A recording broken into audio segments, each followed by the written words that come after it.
have been putting off responding to emails for a very long time because it's incredibly overwhelming. But today I decided to dedicate my morning to responding to people. So I'm going through these emails and I'm noticing a common theme. When you send me an email, you feel like you're the only person who is living in shame, unsure of where to turn or what to do. You think you're the only one who's afraid to tell your friends and family the truth about who you are and what you've been doing for fear of judgment and hatred. You're the only one who desperately wants to get out of the cycle of addiction but doesn't know how. The truth of the matter is, the person before you and the person after you wrote me the exact same thing. You are not alone.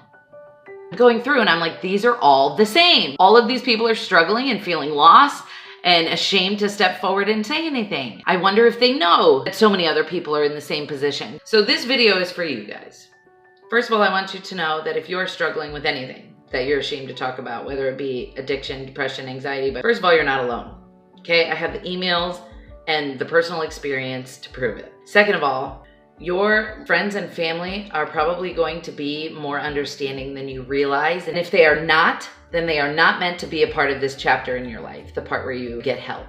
Help is available. And this is the most important one, because unless you are willing to realize that you're not alone and be truthful about what's going on, you're never going to be able to get help. There's no shame in getting help. Our brains can only contain so much information.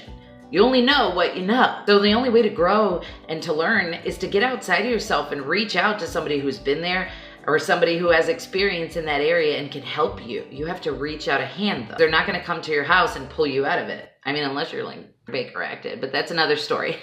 Been there, but no one's coming to save you. You are in charge of your own future. You have to be willing to put your fear of rejection and judgment aside and do what is best for you and for the future you. If you reach out for help, your life could be completely different a year from now, and that is the truth. A lot of the world doesn't understand mental health stuff. So for somebody like me with anxiety, I come off as a crazy person most of the time. Somebody like me with depression, I come off as a lazy, unmotivated person most of the time. Addicts come off as lying, thieving drug addicts with okay, that's what we are when we're in active addiction. However, life after addiction is possible, and it is possible to live a life of good morals and values with happiness and joy. It's possible. I've done it. Millions of people have done it. But it started with one thing. It started with reaching out a hand. We can't wait for the rest of the world to come to an understanding in order for us to speak our truth. We only have one life, so we just got to do it now despite the fear of the consequences of being honest about who we are and what we're doing. I'm telling you this because I feel like I've been given a gift in a second chance, and I want you guys to experience that too, because it's possible.